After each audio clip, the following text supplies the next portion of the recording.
Welcome back students. Thermal engineering में अब हम नेक्स्ट न्यूमेरिकल करेंगे। 1 किलोग्राम गैस जिसका प्रारंभिक तापमान 240 डिग्री सेंटीग्रेड है, रुद्धोष्म प्रसार के उपरांत उसका आयतन 2 गुना हो जाता है। अंतिम ताप 115 डिग्री सेंटीग्रेड है। यदि प्रसार के दौरान 9160 केजी मीटर कार्य सिस्टम द्वारा किया जाए तो गैस की विशिष्ट ऊष्माओं की गणना कीजिए। तो यहाँ बहुत ही इंटरेस्टिंग क्वेश्चन हमें दिया गया है। इस क्वेश्चन में एक जो बहुत ही इम्पॉर्टेंट चीज़ है जिसे बदलना ज़रूरी है वो है कार्य का मान। W कितना दिया गया है? 9160 किलोग्राम इंटू मीटर। इसको हम क्या लिख सकते हैं? 9160 किलोग्राम इंटू 1 मीटर। ठीक है, ऐसा हम इसलिए कर रहे हैं क्योंकि किलोग्राम मीटर ये जनरल हम यूनिट नहीं मानते हैं कार्य के लिए। कार्य की यूनिट क्या मानते हैं हम? जूल, और जूल क्या होता है? Newton into metre.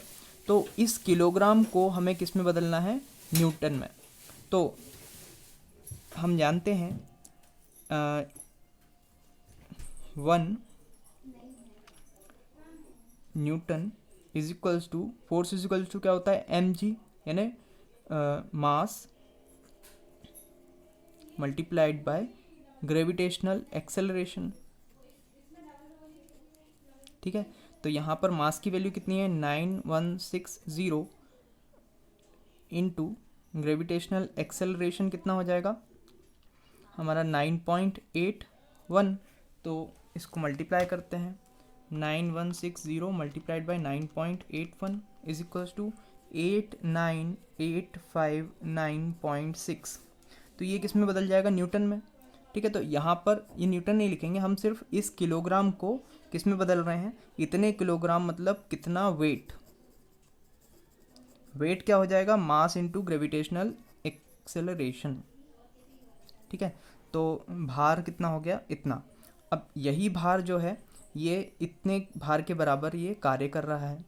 अब हम देखते हैं कि इसमें रुद्धोष्म प्रक्रम के बारे में दिया गया है। कौन सा? रुद्धोष्म प्रसार। तो रुद्धोष्म प्रक्रम क्या होता है? रुद्धोष्म प्रक्रम में किया गया कार्य क्या होता है? P1 V1 minus P2 V2 upon होता है गामा माइनस 1। ठीक है, तो यहाँ पर अब P1 V1 minus P2 V2, क्या हमारे पास P1 V1 की वैल्यू है? नहीं, दोनों नहीं है। P2 V2 की वैल्यू है? नहीं है। तो अब हम इसे और किस तरह से लिख सकते हैं? हम जानते हैं कि P1 V1 बराबर होता है MRT1, इसी तरह P2 V2 बराबर MRT2।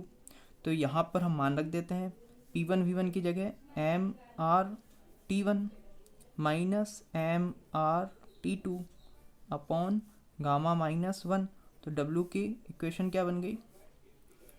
MR हम कॉमन निकाल लेते हैं, T1 minus T2 upon gamma minus 1।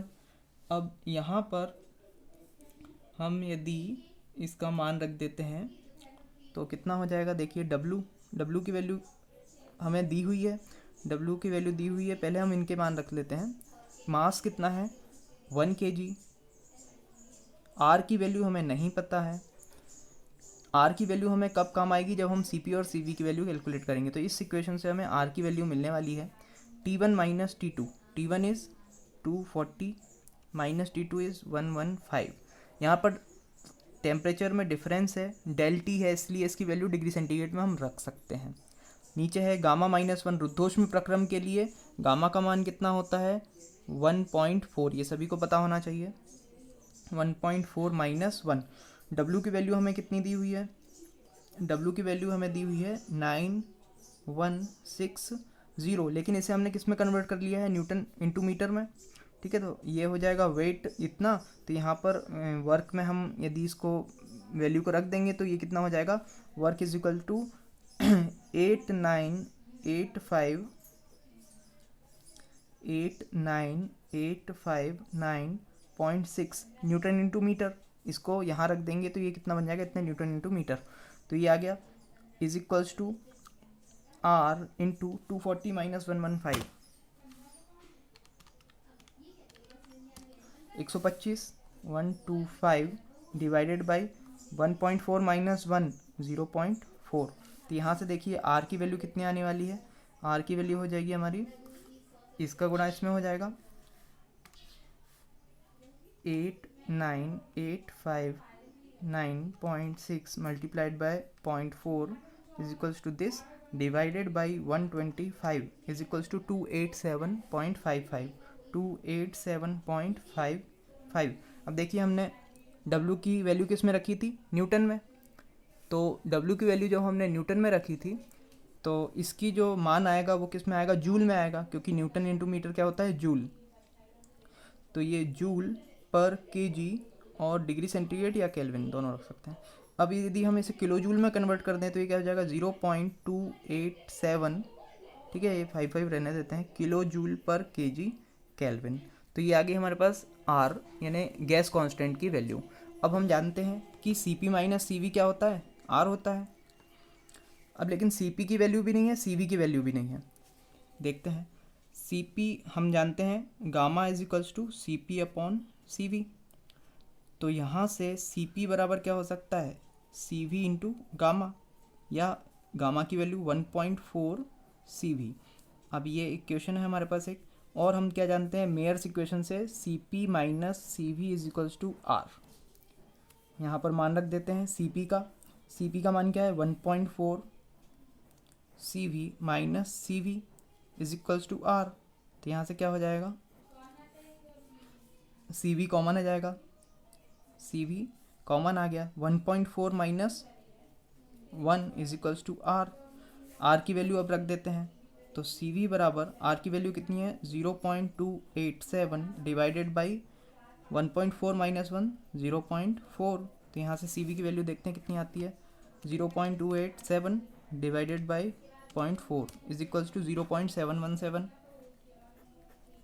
तो ये आ गई Cv की वैल्यू। तो Cp की वैल्यू कितनी हो जाएगी, देखिए Cp बराबर 1.4 Cv, 1.4 मल्टीप्लाइड बाय 0.717, तो ये आ जाएगा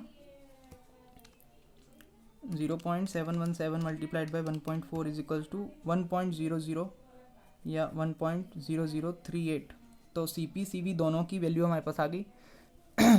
Cv की वैल्यू कितनी होती, यूनिट V क्या होगी, किलो जूल पर केजी केल्विन, किलो जूल पर केजी केल्विन।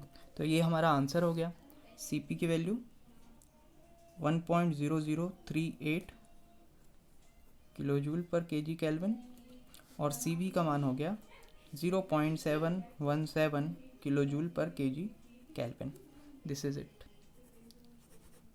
ठीक है, इस प्रकार से बहुत ही आसानी से हमने रुद्धोष्म प्रक्रम का क्वेश्चन सॉल्व किया। बस यहाँ पर आपको विशेष चीज़ ये ध्यान देना है कि वर्क की वैल्यू किस फॉर्म में दी हुई है। kgm शायद इससे पहले आपने कभी यूनिट के फॉर्म में देखा भी नहीं होगा।